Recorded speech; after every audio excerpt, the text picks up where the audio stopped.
Vamos ver este. A velha do pé de manga.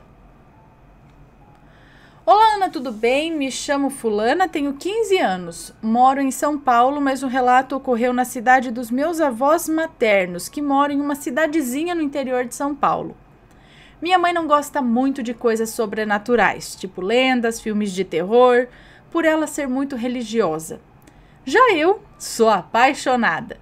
Minha mãe cresceu nessa cidade, no interior, e conta pra mim que ela morria de medo de passar por uma rua que tinha um pé de manga, onde diziam que uma velha se enforcou lá. O motivo eu não me recordo. E ela diz que quando criança, ela tinha que voltar para casa depois da escola e atravessava a cidade, mas não passava por lá. E então, no meio do ano de 2019, nas férias, fomos para lá ver a nossa família. E como a cidade é pequena, eles à noite fecham a vila, onde tem o comércio, né?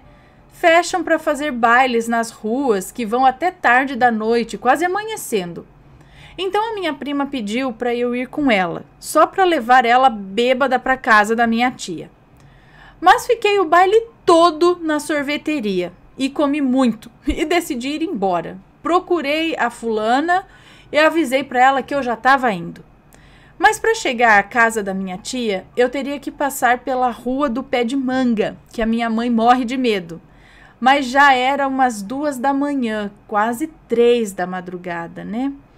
Eu estava sozinha quando cheguei na entrada da rua. Ela era de um lado plantação de milho e do outro ela era em um lado uma plantação enorme de milho e do outro não sei. E na rua não tinha postes de luz. Estava iluminada por conta da lua cheia e em plena sexta-feira.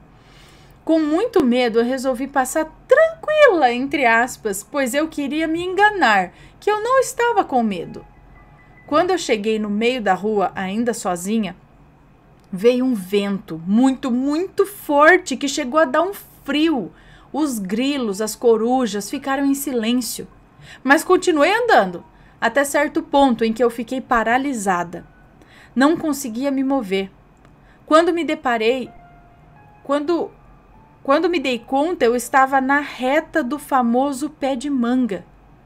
Eu me gelei inteira, mas não conseguia parar de olhar o pé de manga, porque mesmo com aquele vento, todas as folhas do pé de manga não se mexiam. Era hipnotizante ficar olhando para aquela árvore. Até que o vento parou e tudo continuou em silêncio. Até que só dava para ouvir as folhas se mexendo na árvore. E foi quando apareceu uma sombra corcunda do lado da árvore. Dava para ver nitidamente ela no lado do pé de manga. Foi quando eu consegui me mexer e saí correndo como nunca. Saí correndo como nunca corri antes na vida. Entrei em várias ruas que eu não conhecia, mas depois de um tempo eu cheguei na casa da minha tia. Na hora que vi aquela coisa do lado do pé de manga, eu até pensei em entrar no meio dos milhos, mas eu senti algo negativo dentro daquela plantação. A plantação de milho também é uma coisa que parece que já nasce assombrada. Bom, no dia seguinte, contei tudo para minha família. Todos eles ficaram sérios e preocupados. Minha avó é uma senhora muito forte nas rezas e já presenciou essa senhora no pé de manga. E me disse para não chegar muito perto dessa árvore.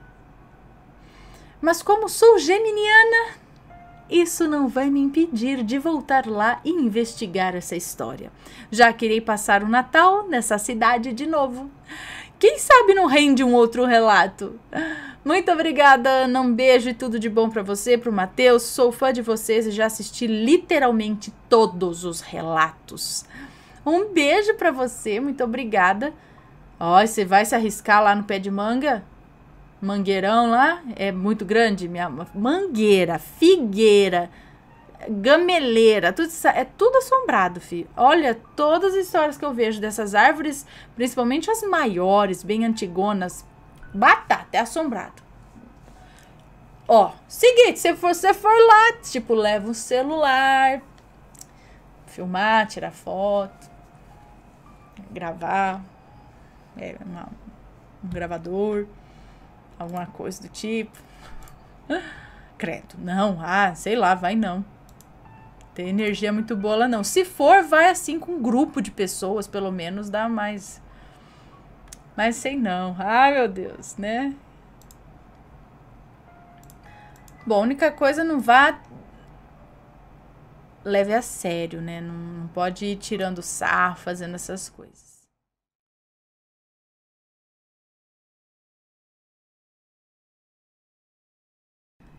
Comeu os doces da pombagira e enlouqueceu. Oi, Ana, meu nome é fulana, sou do Rio Grande do Sul e quem contou esse relato para mim foi quem contou esse relato para minha mãe foi uma senhora, há muitos anos atrás, quando eu era criança. Ela disse que uma vizinha dela tinha uma filha adolescente, que vou aqui chamar de Laura. Ela era uma menina daquelas que não tinha medo de nada, vivia debochando do desconhecido. Não acreditava em nada. Era uma criatura sem limites. Segundo essa senhora, era também muito gulosa. Um dia, Laura foi com algumas amigas passear no cemitério da cidade, que fica no bairro tal. Foram lá zoar, como adolescentes fazem. Nem todos, eu não ia zoar no cemitério. Bom, estavam passeando entre os túmulos quando Laura viu, sobre uma sepultura, uma linda bandeja de doces finos, toda decorada com papel vermelho e na volta muitas velas acesas, pretas e vermelhas. Estava óbvio que era uma oferenda a alguma entidade de Umbanda. Para espanto e horror das outras garotas, a Laura avançou na bandeja e começou a devorar os doces da oferenda. Laura, tu tá louca? Isso é oferenda pra pombagira, disse uma das meninas. Mas Laura respondeu: se a pombagira existe, por que não aparece agora para pegar os doces dela? E continuou debochando e comendo. A partir desse dia, segundo a senhora que contou o caso, Laura começou a apresentar comportamento estranho. Ela tinha sempre o olhar distante, andava suja, despenteada, não tomava banho e começou a se tornar agressiva com as pessoas da família. Até que um dia ela sumiu de casa e nunca mais a família a encontrou, apesar de intensas buscas. Mas existem relatos de que essa jovem era avistada vagando pelo cemitério, mas nunca foi encontrada. Fica a dica: respeito é bom e todo mundo gosta. Abraço para você, Matheus e as crianças. Feliz 2019. Um beijo, muito obrigada. Gente, é o que eu falo. Se não acredita, acha que é... Respeita pelo menos, tá? Você tá vendo que aquilo lá... Se você acha que isso não existe, que é bobagem deixar um doce para entidade, que a entidade não existe, que ela não vai vir comer o doce, então deixa lá, porque a pessoa foi lá e é a oferenda da pessoa, é a crença dela.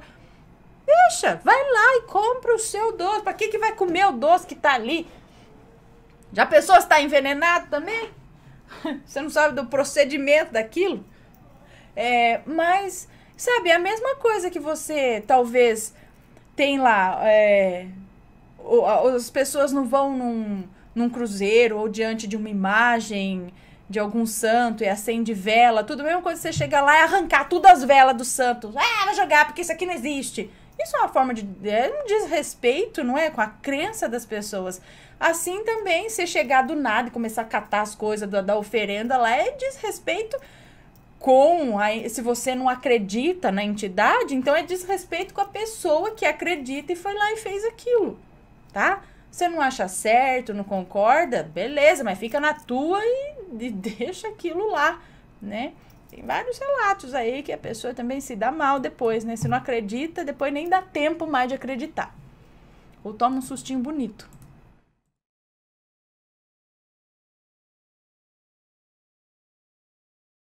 Escada para outra dimensão. Stairway to heaven. Stairway to heaven. Não, vamos lá. É to heaven, não é? Another dimension. Vamos ver aqui, escada para outra dimensão. Oi, Ana, tudo bem? Sou fulana. Vou contar o que aconteceu comigo uma vez e foi um tanto curioso. Achei interessante escrever, pois tem a ver com outras dimensões, diferente de Sete Além, mas um fato que comprova que existem, sim, dimensões paralelas, as quais eu não acreditava antes de passar por isso. Coisa que eu não acreditava antes de passar por isso. O relato não contém nomes, beleza. Marquei uma consulta oftalmológica com um médico diferente depois de anos sempre com o mesmo médico. O valor da consulta me surpreendeu por ser barato demais. Até estranhei. Bom, mas mesmo assim eu fui. Cheguei no consultório que tinha 2 andares. No primeiro andar, mostrei meus documentos e me sentei para aguardar. Era por ordem de chegada e tinha muita gente na minha frente. Precisei ir ao banheiro e a secretária disse que o banheiro do térreo estava em manutenção e disse que eu poderia ir no andar de cima e me mostrou o elevador. Eu disse para ela que não andava de elevador, pois eu sou claustrofóbica.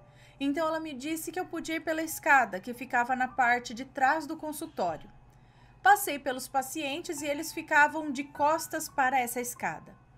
A secretária disse no segundo andar.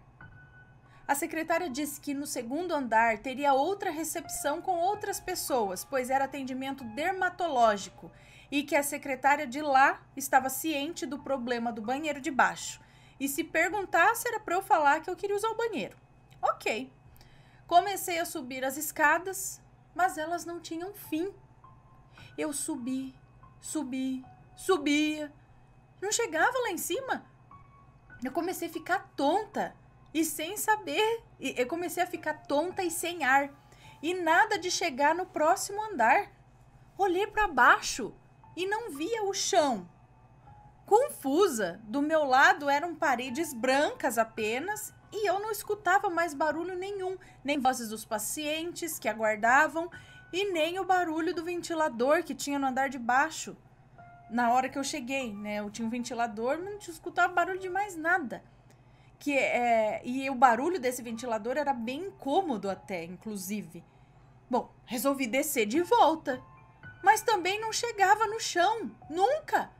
Aí eu comecei a gritar, moça, chamando a secretária, só que ninguém respondia. Sentei no meio das escadas pensando, gente, eu enlouqueci. O que está acontecendo? E nisso ouvi a minha própria voz dizendo, moça, como se fosse um eco, sabe? Olhei para cima e aí eu subi de novo, subi e não chegava em lugar nenhum. E aí eu gritei por socorro e nada. Passou um tempo, ouvi o eco da minha própria voz dizendo socorro. Agoniada, caí no choro e ouvi passos subindo a escada. E era eu, de costas, subindo. Gente, é um delay da vida. Era eu de costas subindo. Por instinto, segui e continuei subindo as escadas e cheguei finalmente no próximo andar. Mas não era uma recepção com outros pacientes, como a secretária tinha me dito. Eu vi uma senhora com um turbante na cabeça e um tipo de uniforme. Ela varria o chão e me olhou com os olhos bem arregalados. E eu, tentando esconder o choro, apesar de achar estranho o lugar, falei para ela, boa tarde, onde é a recepção? E ela respondeu, não tem recepção aqui, menina. E eu insisti, e o banheiro? A secretária falou que eu podia vir no andar de cima. Aí eu falei para ela, e o banheiro? A secretária falou que eu podia vir no andar de cima, usar o banheiro? E a senhora disse, não, aqui não.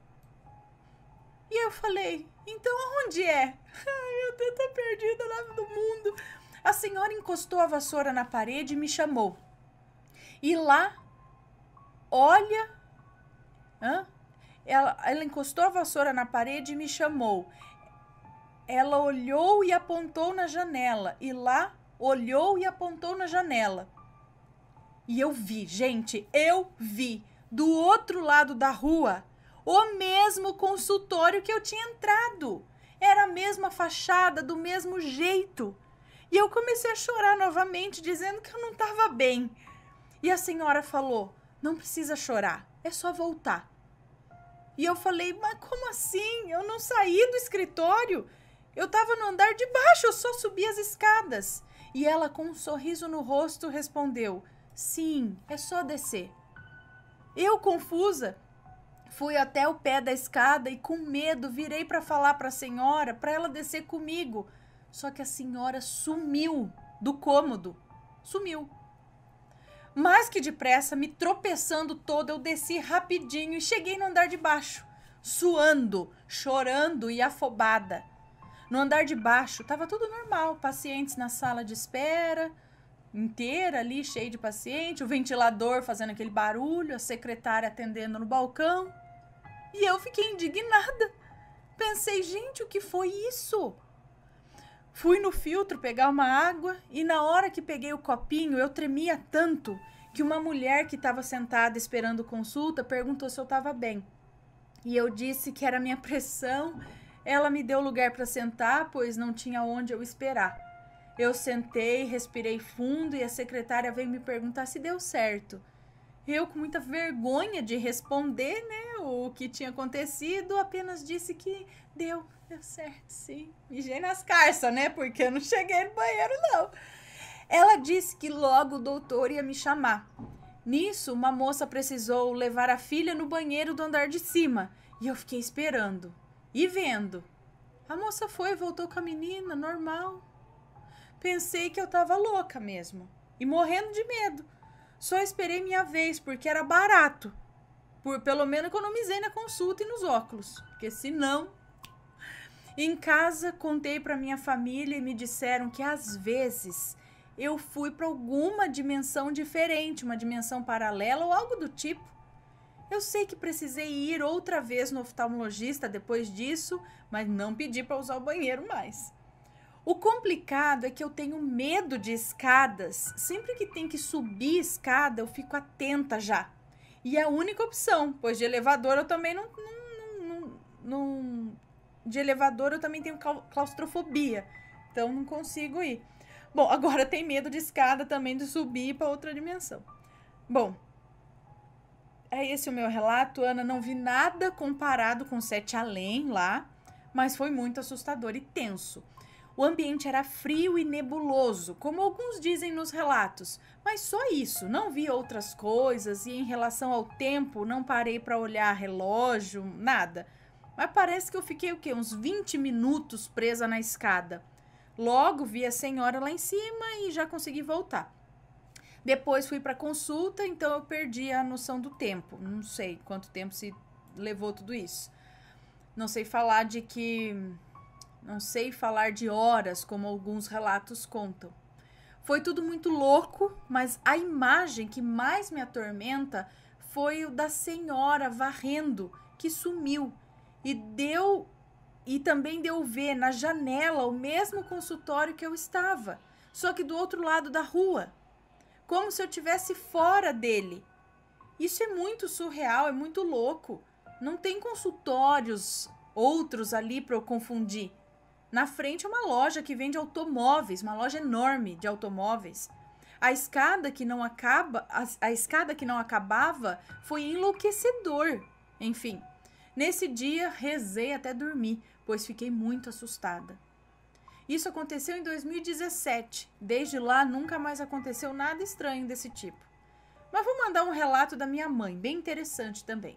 E é isso, muito obrigada por ler, Ana. Amo o canal, fiquem com Deus e beijos. Um beijo para você, muito obrigada. Que interessante.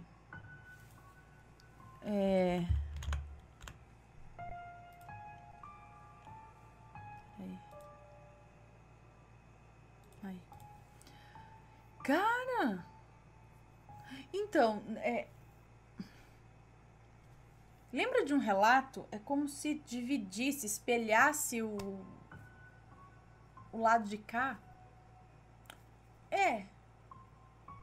Lembra de um relato de uma menina, de uma mulher que quando ela era criança, não sei se o pai dela era militar, o que acontece, que eles iam visitar, ou era amigo de um, eles iam visitar uma vila militar.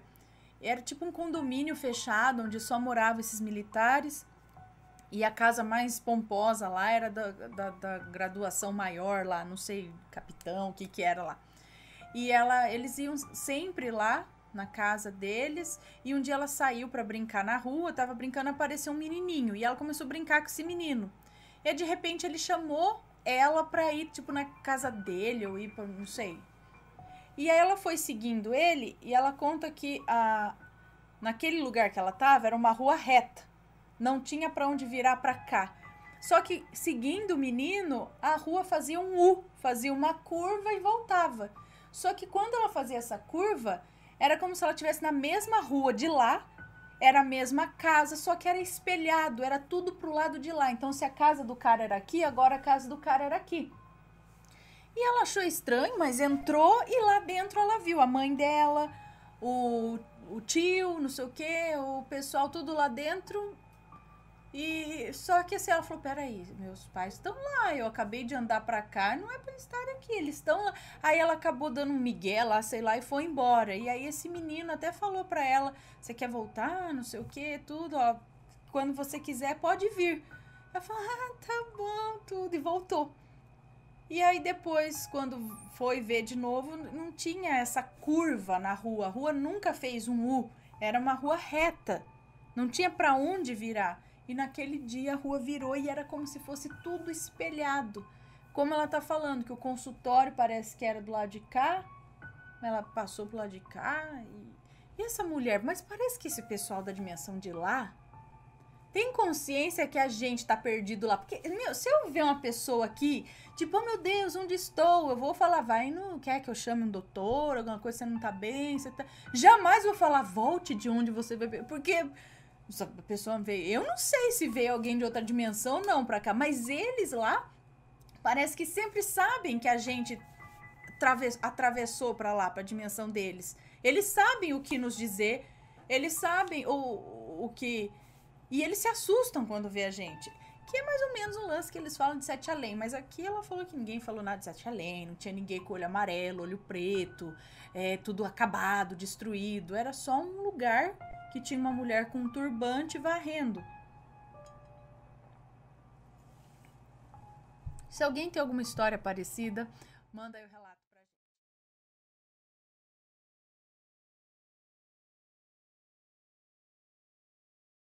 Eu chamei a atenção do inferno. Pra quê? Fica quieto. Pra quê? Vamos lá, continuando. Eu acho que é um moço, não sei, vamos ver. Eu estava passando pelo Facebook uma vez lá e vi um mini ritual. Gente, cuidado com esses rituais, você vai achando na internet aí.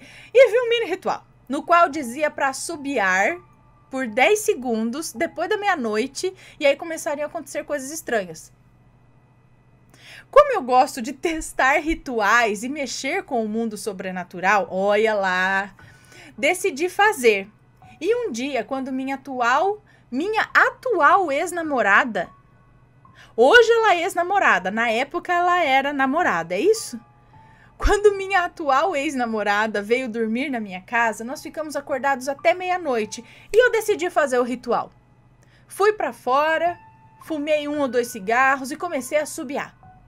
Depois fui pra dentro de casa e continuei assobiando. Eu não poderia ter feito coisa pior.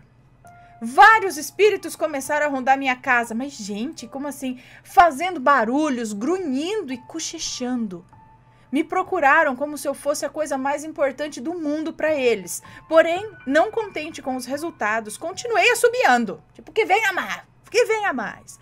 E novamente foi uma decisão errada. Eu não sei como, mas dessa vez alguns espíritos entraram na minha casa, porque estava chamando, né? Estava chamando, por isso eles entraram. Alguns espíritos entraram na minha casa e começaram a correr por ela. Me olhavam de canto de... Mas, gente, você viu assim o povo entrando? Me olhavam de canto de olho e eram terríveis. Tipo, eles entravam assim, ó. Eles eram altos, negros, com uma pele enrugada, olhos e boca brilhantes, cabelos desgrenhados e unhas enormes. Credo! Porém, algo havia mudado. Dessa vez, os espíritos fora da minha casa estavam trazendo um ar quente para casa. pois o dia estava meio frio. Aquele dia estava meio frio. O clima esquentou na janela do meu quarto. Era como se demônios estivessem do lado de fora me pedindo para assobiar mais. Falavam mais algumas coisas que não deu para entender. O ritual dizia que daria para sentir os cães do inferno cheirando os nossos corpos. Gente, para que alguém vai fazer um ritual desse para sentir isso? Ai, ai, ai. E para minha surpresa aconteceu. Eu os escutava rosnar nas minhas costas e o bafo quente dos focinhos tocava o meu pescoço, me esquentando. Depois disso, eu e minha ex-namorada decidimos dormir. Claro, porque se assim, os bichos estão lá, fungando seu pescoço, estão entrando pro seu quarto, agora vamos dormir? Dá boa noite, povo, agora eu cansei, vou dormir. Como assim? Decidimos dormir. Pois a situação havia saído do controle. Exato, e como que você dorme numa situação dessa, fi? Nós continuamos a escutar barulhos, sentir os cães infernais, ver os espíritos, porém nenhum deles chegou tão perto a ponto de nos machucar. Só ficaram ali rodeando a cama, dava pra dormir, porque eles não, né? Então ali só rodeando a cama, cafungando ali, boa noite, eu tô com cansado. Ixi, subiei muito. Gente, jura? No outro dia tava tudo bem. Todos os espíritos e os demônios haviam ido embora e por isso eu deixo um conselho no final do relato. Nunca subi por pelo menos 10 segundos depois da meia-noite. O inferno pode e vai te escutar. E não só escutar, mas ele vai atender o seu chamado. Eu acho que não é tão simples assim, né? Eu acho. Minha avó falava, esse negócio de assobio tem fundamento, sabe? Porque muito se falava, minha avó falava que não podia assobiar. Não sei se era depois das 6, depois da meia-noite, ou nunca, sei lá. Se você assobiasse muito, você chamava caipora. E aí o caipora ficava com medo do caipora. Não sei, vai que assobiava e ele aparecia. Então, minha avó falava isso. Eu cresci escutando esse negócio do que assobiar, não sei lá, o caipora vinha. Aí, assistindo Castelo Rá-Tim-Bum, que jeito que a gente chamava caipora? Assobiando. Ah, tô até de caipora aqui, ó.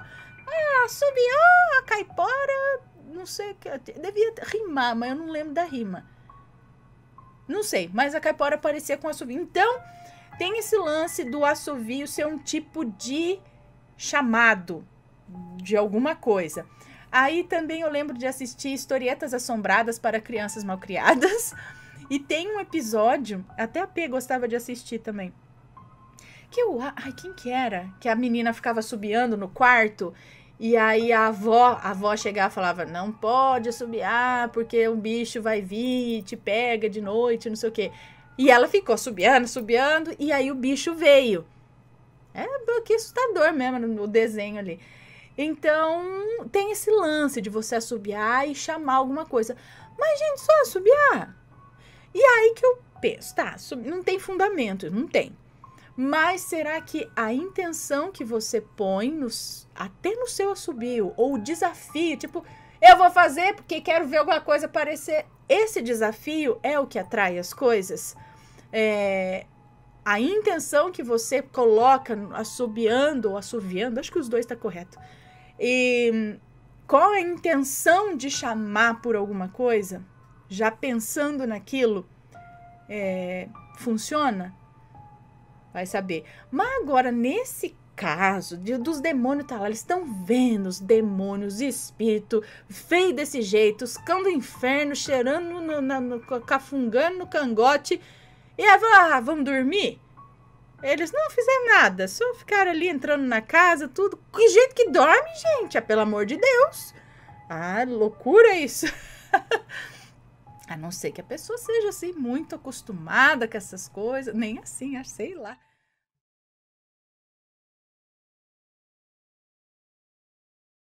Na sala de necrópsia. A moça que nos conta esse relato tem 31 anos e é de Balneário Camboriú. E ela diz que esse relato que vai contar pra gente é verídico e causa muito impacto nela até hoje.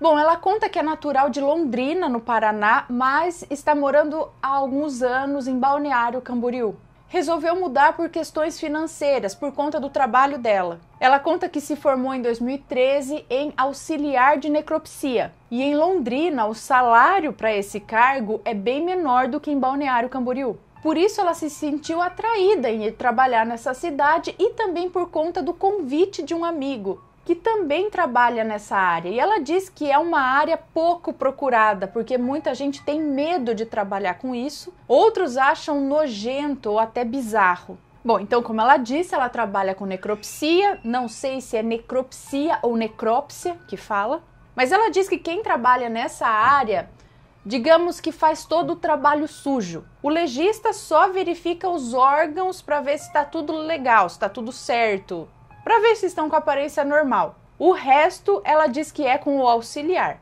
Eles é que tem que fazer a limpeza, abertura, retirada de órgãos e auxiliar na patologia junto com o médico legista. Bom, mas tudo para ela era normal ali. Ela nunca presenciou nada de estranho, apesar de alguns colegas contarem experiências desse tipo para ela. Porém, ela mesma nunca viu nem ouviu nada.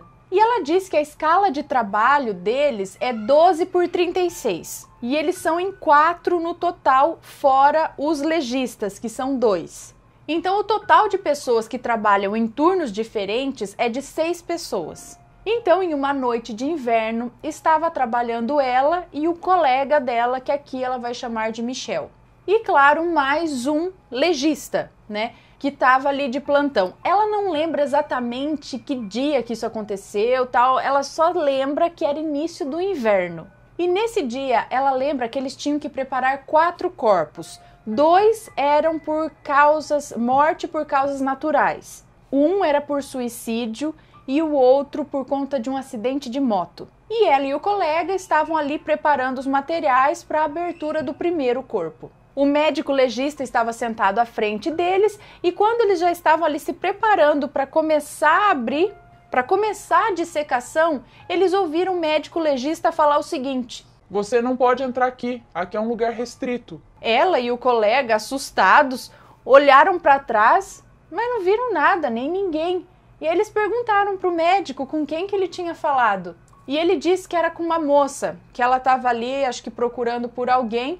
Mas aí eles olharam de novo para trás e não tinha ninguém. Aí eles acharam que era talvez uma brincadeira de mau gosto do médico legista. E ela, morrendo de medo dessas coisas, que tem medo dessas coisas sobrenaturais, ela pediu para ele parar com essas brincadeiras, que estava dando medo nela. Bom, o clima ficou meio pesado com aquela situação, mas logo eles voltaram ao trabalho e continuaram ali fazendo o que tinham que fazer.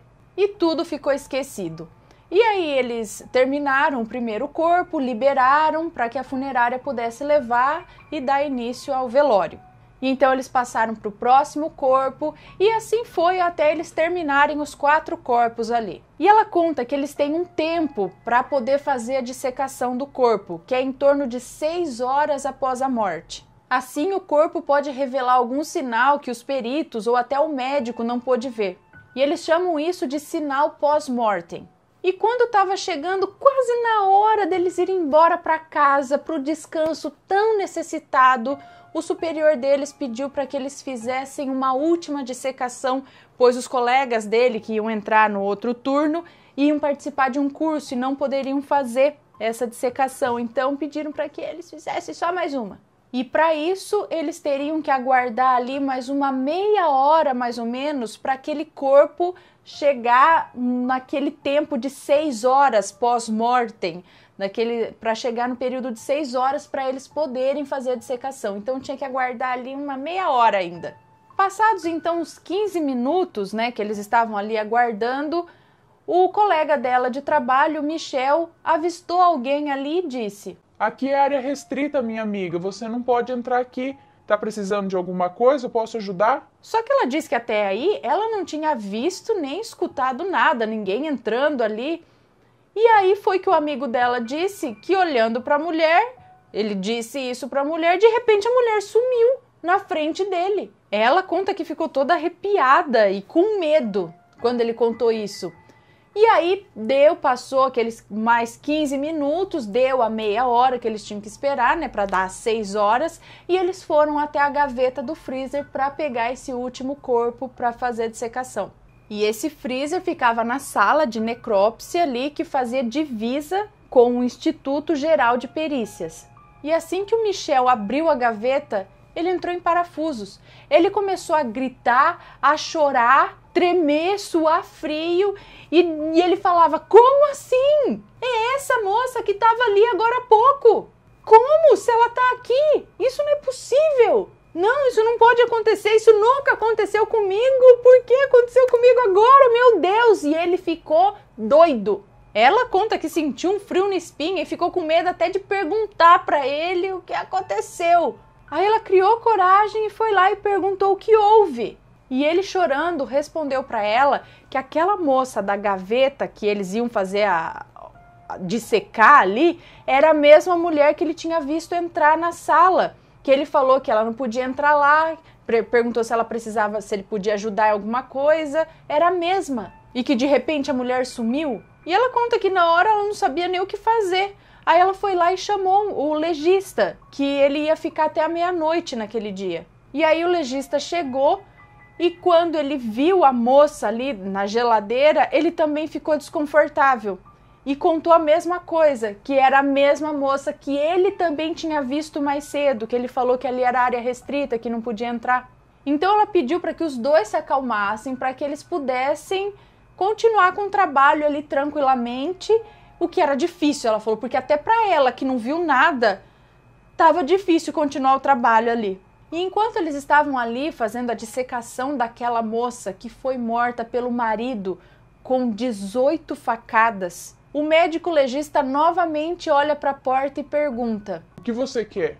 Em que eu posso te ajudar? Se você não me falar, não tem como eu te ajudar. E aí ele só balançou com a cabeça e ela perguntou o que houve. E ele disse que aquela moça só estava atrás do corpo dela. Ela queria ver o que o marido tinha feito com ela, como ela ficou, pois ela era muito vaidosa e ele havia dado golpes de faca no rosto dela. Rosto que ela tanto cuidava. E o médico legista prosseguiu conversando com o espírito daquela moça e perguntou para ela por que o marido fez isso. E ela respondeu que por ciúmes, porque ela era muito bonita, muito vaidosa e por onde ela passava ela chamava atenção. As pessoas olhavam para ela e ele tinha muitos ciúmes disso.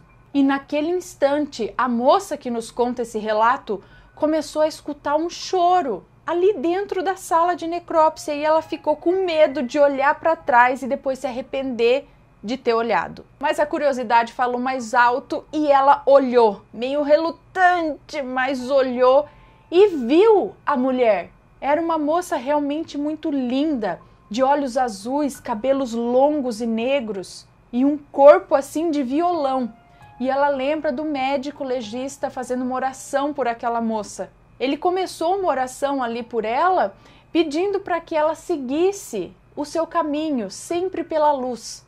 E que ela perdoasse o marido, pois ele já iria sofrer as consequências do que ele fez com ela. E a moça que nos conta esse relato disse que ficou tão abismada que fazia 3 anos que ela trabalhava nessa profissão e nunca tinha presenciado nada do tipo. Muito menos alguma coisa que a deixasse assim com tanto medo. Ela ouvia, sim, muitos falarem de coisas que aconteciam, mas ela mesma nunca tinha presenciado nada, até aquele dia. Depois desse ocorrido, o médico legista contou para ela que para ele era até meio que normal que algumas pessoas, ou seja, os espíritos dessas pessoas que estavam ali na mesa de necrópsia para serem dissecados, que os espíritos delas fossem até o necrotério para ver os seus corpos. E que de tanto isso acontecer, ele já tinha até procurado um recurso para ajudar essas almas. Por exemplo, essa oração que ele fazia aí para essas almas seguirem o seu caminho. E ela diz que depois desse dia muitas outras coisas aconteceram. E hoje em dia isso é normal para eles que trabalham com a morte. E de uma coisa eles têm certeza, de que existe sim a vida após a morte, pois muitos deles já relataram esse fato. E quando ela diz muitos deles, ela quer dizer dos espíritos. Sim, os espíritos relataram isso para eles. E diz que graças a Deus, até hoje foram todos amistosos, tristes, porém amistosos. E aí, tá curtindo os relatos? Então não esquece de deixar aquele like, hein?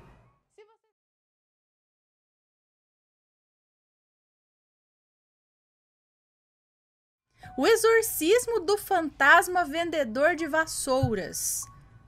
Vamos ver. Tá.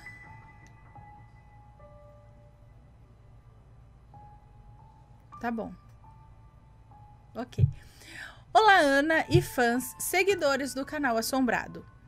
Antes de tudo, quero te agradecer, Ana, por ter lido em tão pouco tempo após o envio o meu relato e principalmente por ter dado a ele a interpretação adequada. Imagina, eu que agradeço. Suas entonações expressivas foram muito corretas, super adequadas. Já te disseram que você seria uma excelente atriz? Não!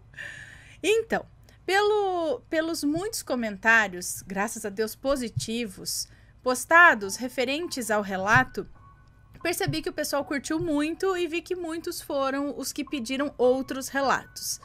Atendendo aos pedidos, aí vai mais um, que espero que você leia tão logo for possível. Sou do sexo masculino, esqueci de frisar esse detalhe no primeiro relato, e pode me chamar de fulano. Ok. Bem, Marie.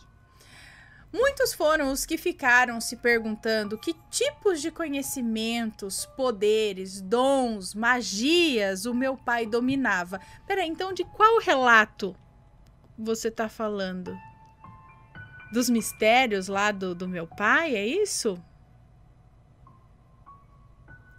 Os mistérios do meu pai? Agora não sei, acho que é, né? Porque ele tá aqui, ó.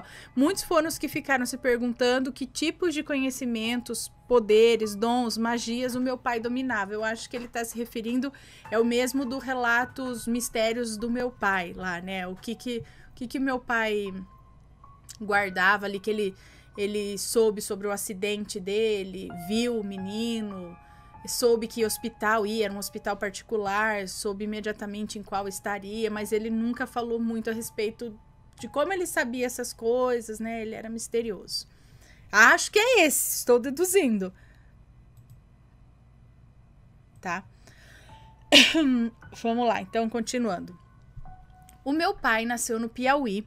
Com 2 anos de idade, foi levado por meus avós para Belém do Pará, terra da sua família, e lá viveu até os 18 anos. Ao completar 18, mudou-se sozinho para São Luís, onde permaneceu até a sua passagem para o outro plano com 65 anos.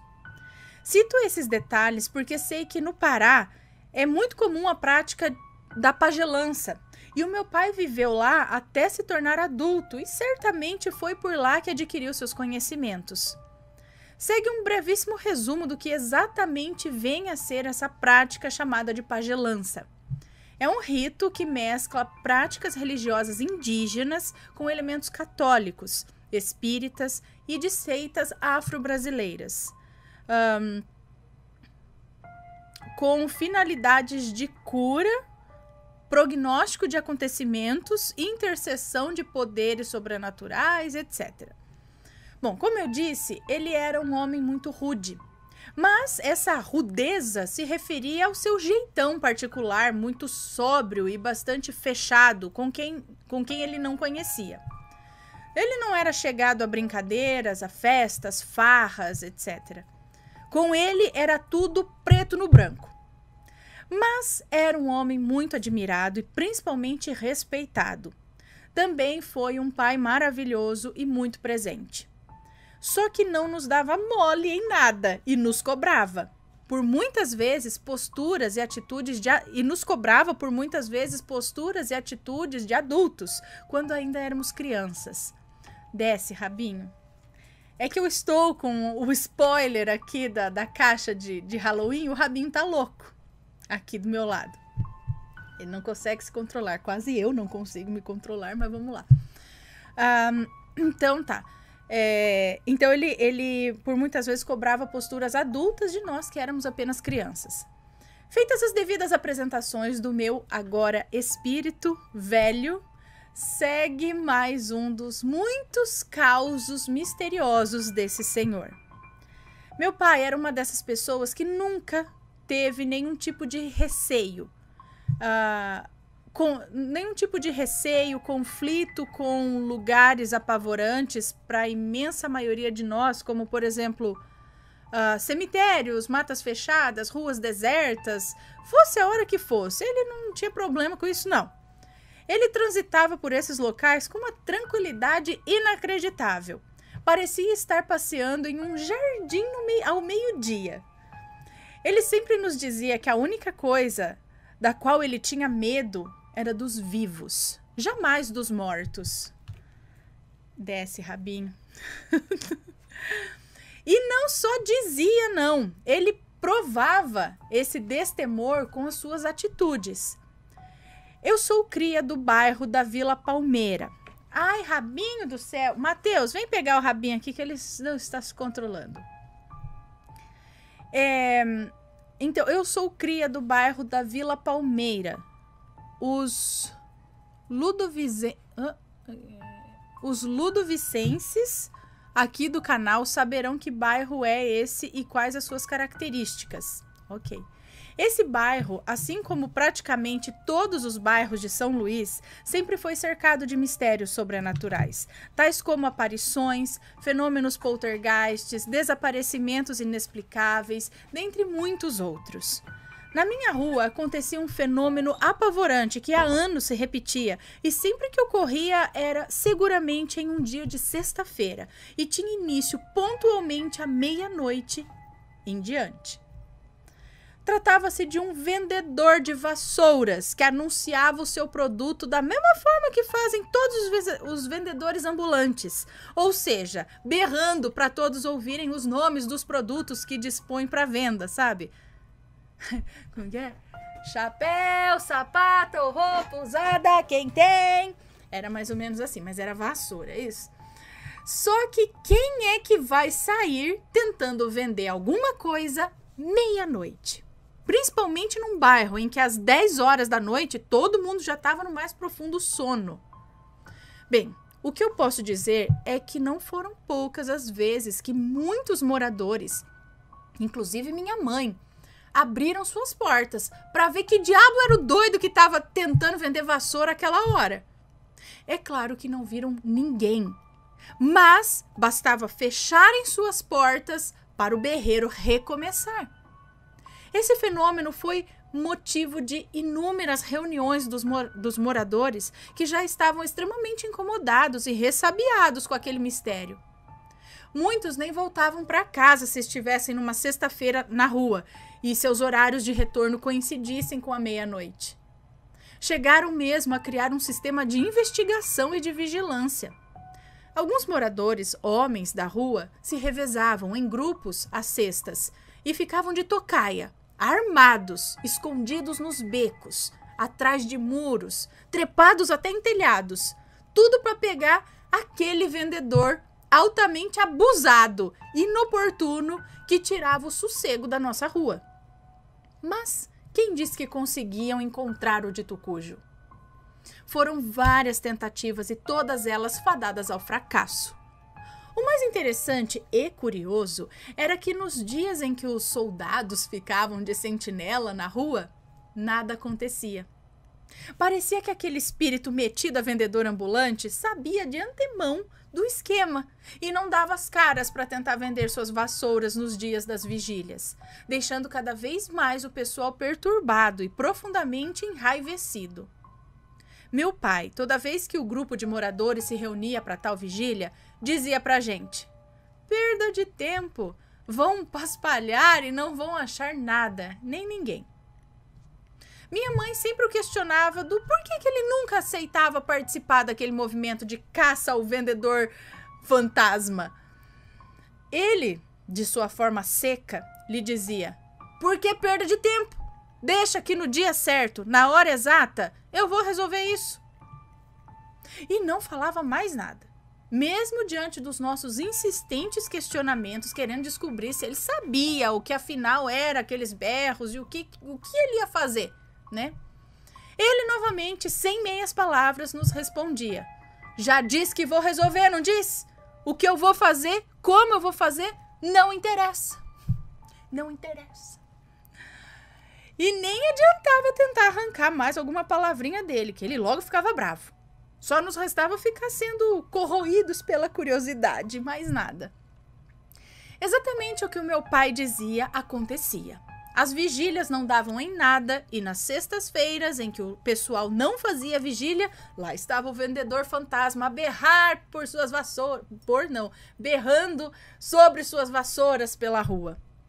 Chegava mesmo a parecer troça, deboche, e era isso o que mais enfurecia os moradores. Tem alguém tirando com a nossa cara, tem alguém tirando com a nossa cara. Eles não acreditavam tratar-se de um espírito. Acreditavam piamente ser algum palhaço que tinha por hobby assombrar a nossa rua em dias de sexta-feira. Mas como explicar o fato de muitos correrem para a rua imediatamente após o primeiro berro e ninguém jamais ter visto quem quer que fosse? Fosse uma pessoa, ela não teria tempo de esconder-se, já que antes das rondas noturnas e vigílias dos moradores, muitos foram os moradores que ficaram espiando de dentro de suas casas só pela frestinha, a fim de ver algo que explicasse aquele mistério. Eis que certo dia, após alguns vizinhos novamente virem até a nossa casa convidar o meu pai para participar naquela próxima sexta-feira da vigília, interessante, né? Pelo menos tinha uma coisa assim interessante que acontecia na rua, né? Ainda dava uma emoção morar naquela rua, até as vigílias, quem que quer ir? Eu deixava o fantasma lá, só pela emoção de fazer as reuniões, botar vigília pra saber o que é, né? Aí senão ia ter graça, olha que legal. Mas continuando aqui, ó. Então convidaram meu pai para participar daquela próxima sexta-feira de vigília.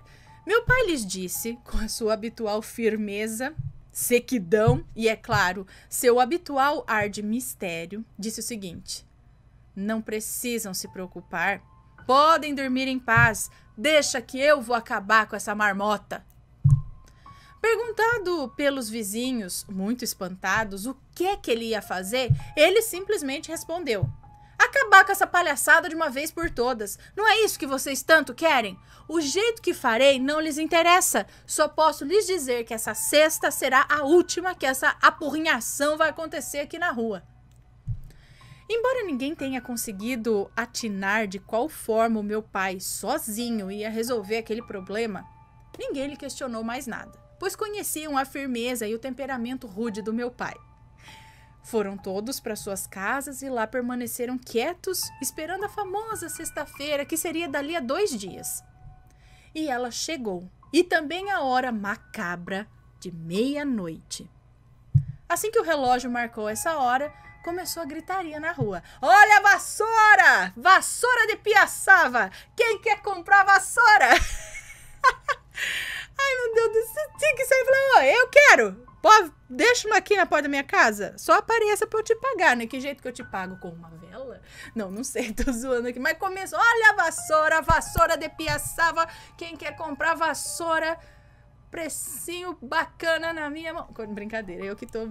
Então, quando começou isso, meu pai se levantou rapidamente, vestiu uma calça, uma camisa, calçou os chinelos e antes de sair porta fora nos ordenou que ficássemos todos quietos em nossas redes e nos advertiu com bastante gravidade que nenhum de nós sequer sonhasse tentar ir ver o que ele ia fazer, pois caso desobedecêssemos, a surra seria grande.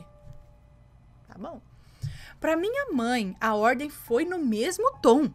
Nada de tentar ir me espiar na rua, pois ele saberia se algum de nós tentássemos fazer tal coisa. Bom, abriu a porta, ignorando os apelos angustiados da minha mãe, que estava assustada por não saber o que ou quem diabos era aquele vendedor de vassouras fantasmagórico. Amigos, o que ele fez, o que ele deixou de fazer, nunca saberei. O que sei é que posso lhes afirmar com absoluta certeza é que uma hora depois ele voltou, como se estivesse voltando do trabalho. Entrou em casa com seu ar sério, uma expressão muito fechada na face e sem nos dizer uma única palavra, passou direto da porta de entrada da casa para o quintal.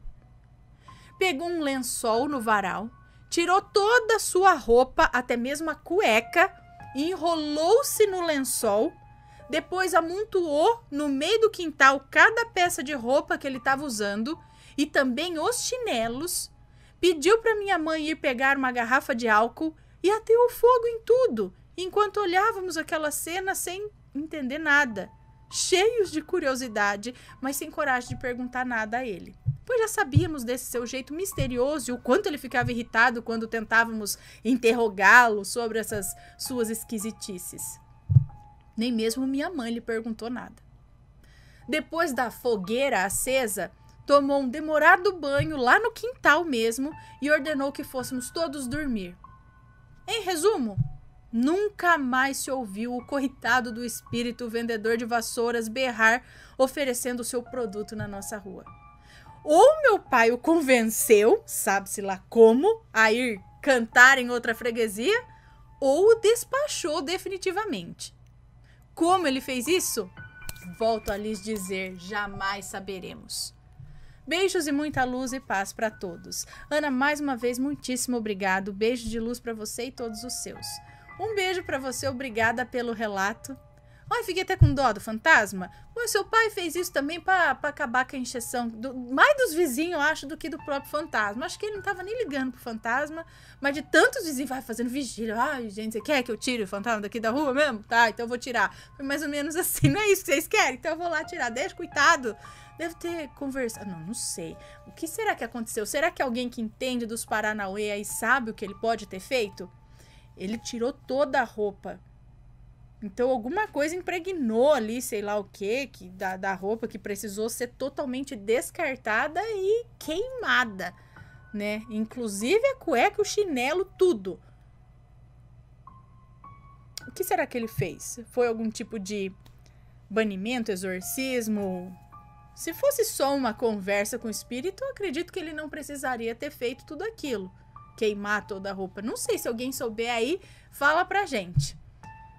E o que era esse vendedor? Será que era o espírito de um vendedor que achava que tava vivo ainda? Tadinho, ele devia ser tão frustrado, falando, ninguém compra minhas vassouras, ninguém nem liga pra mim, né? Ou será que era... Ai, que susto. Será que era um vendedor de outra dimensão? Que na outra dimensão era um horário ok pra ele vender, mas ele não sabia que do lado de cá era meia-noite. E aí, não sei, gente.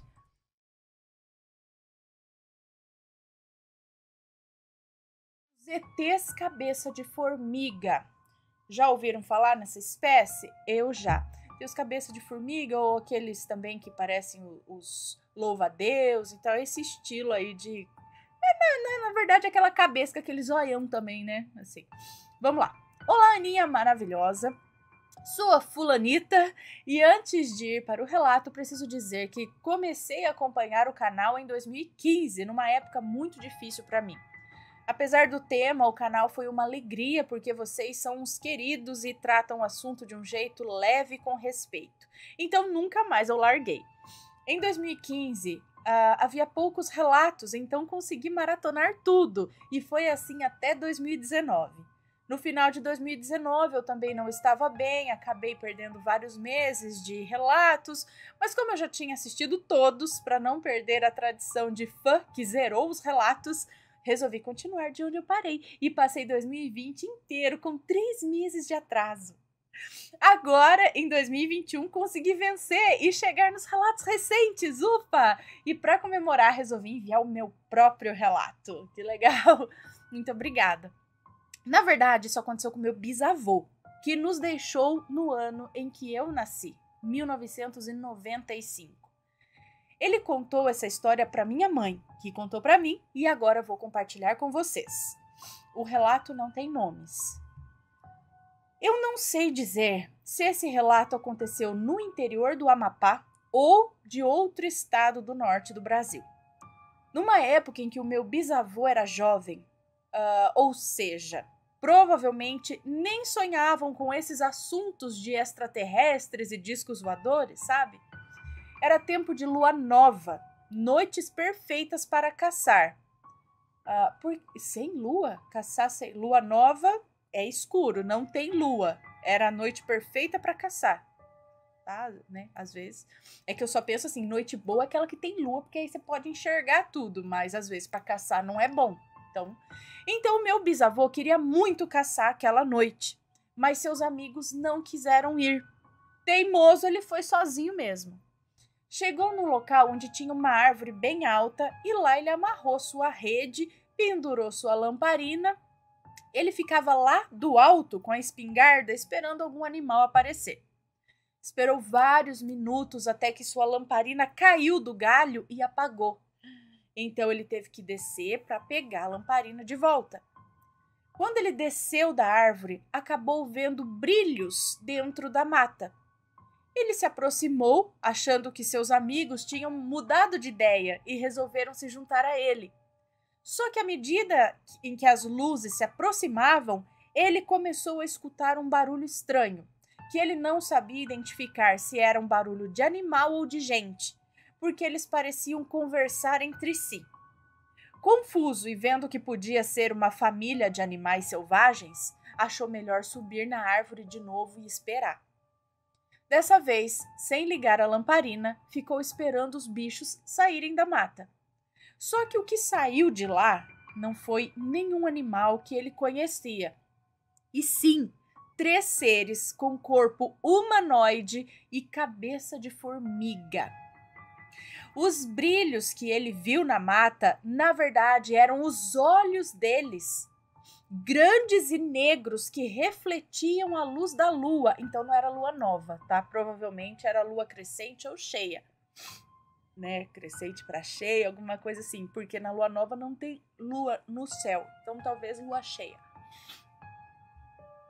Então, nossa, o olho deles refletia a lua e aí brilhava. Grandes olhos negros que refletiam a luz da lua, ou às vezes é o que ele achou, que era o reflexo da luz da lua, mas às vezes não era não. Eles saíram da mata e pararam debaixo das árvores.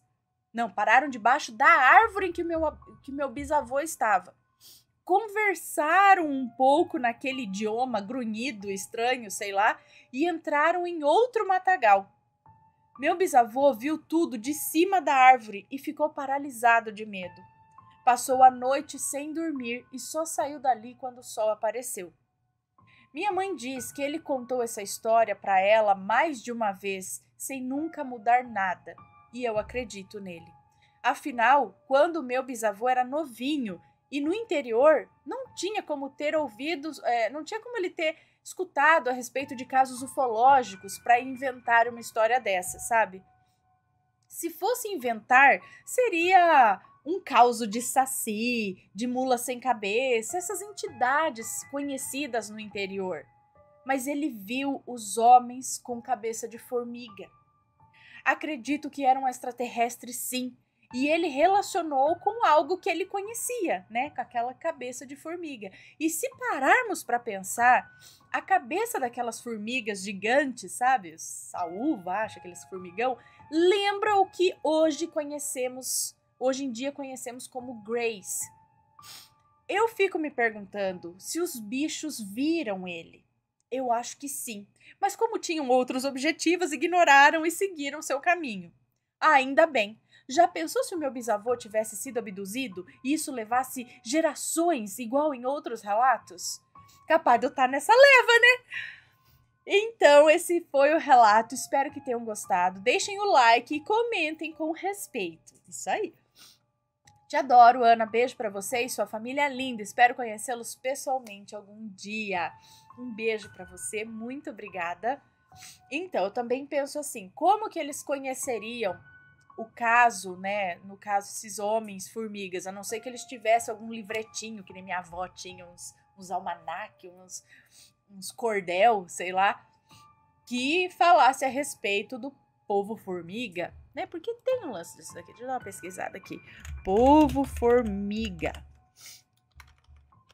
Formiga. Isso, eu sabia que eu tinha escutado falar em algum lugar, alienígenas do passado. Deve ser isso aqui, ó. Não deve ser no Alienígenas do Passado, não é? A lenda do povo formiga da tribo Hopi, é isso? Por quê? Porque tinha esse tipo de rosto, né? Rosto de cabecinha de formiga com o zoião.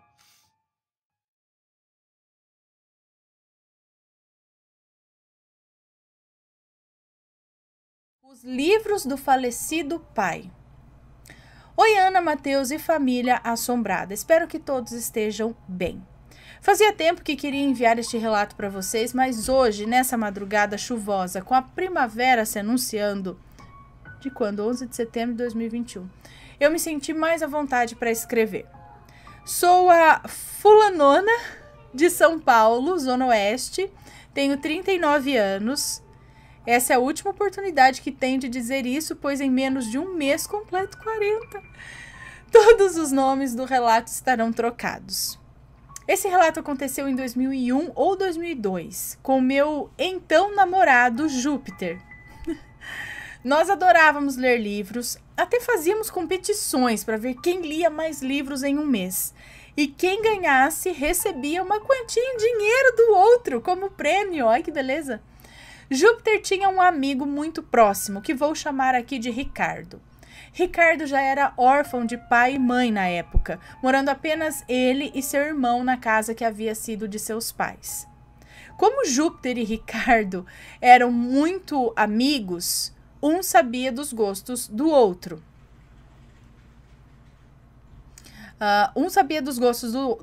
Então, um dia, Ricardo apareceu na casa de Júpiter com uma pilha de livros que havia sido de seu falecido pai.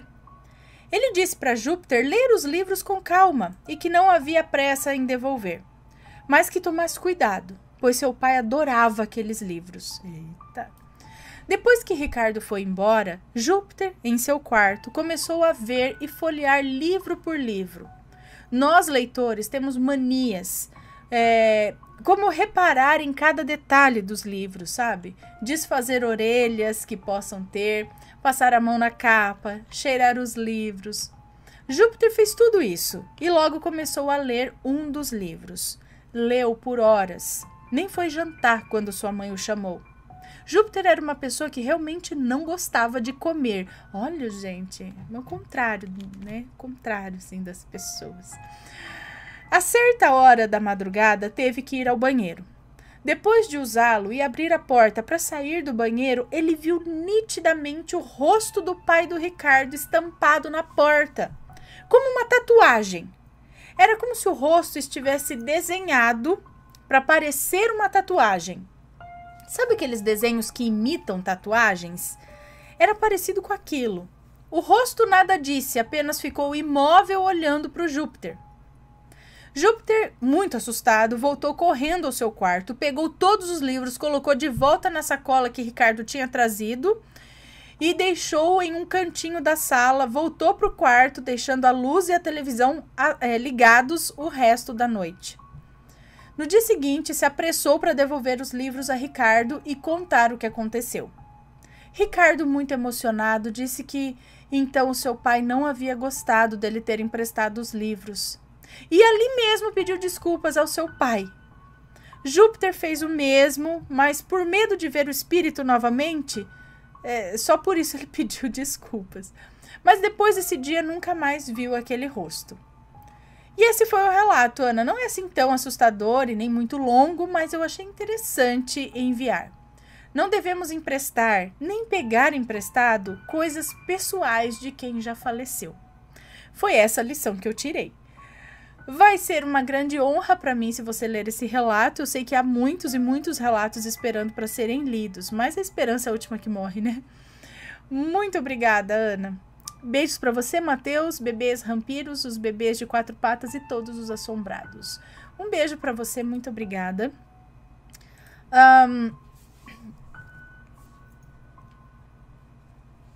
Então, eu acho que não é todo objeto que não deve ser emprestado, ou enfim, que não é toda pessoa que faleceu que é ligada nisso. Nesse caso em específico, eram objetos que o pai dele era muito apegado, gostava muito, tinha uns ciúmes daquilo. Então, esse tipo de objeto talvez tenha aí um perigo. Quando a pessoa morre, né? E, por exemplo, nossa, essa caneta eu não gosto de emprestar para ninguém, ela é meu xodó, e não sei o que, aí a pessoa morre, o parente vai lá e fala, tá, vai levar essa caneta. Falo, não, a minha caneta não, sabe? Agora, se for outra coisa, pai, pode dar esse daqui, esse prato, não ligo, né? Depende do falecido e da relação que ele tinha com aquele objeto, né? Não é todo e qualquer objeto ou pessoa falecida que vai reclamar aquilo. Eu acredito.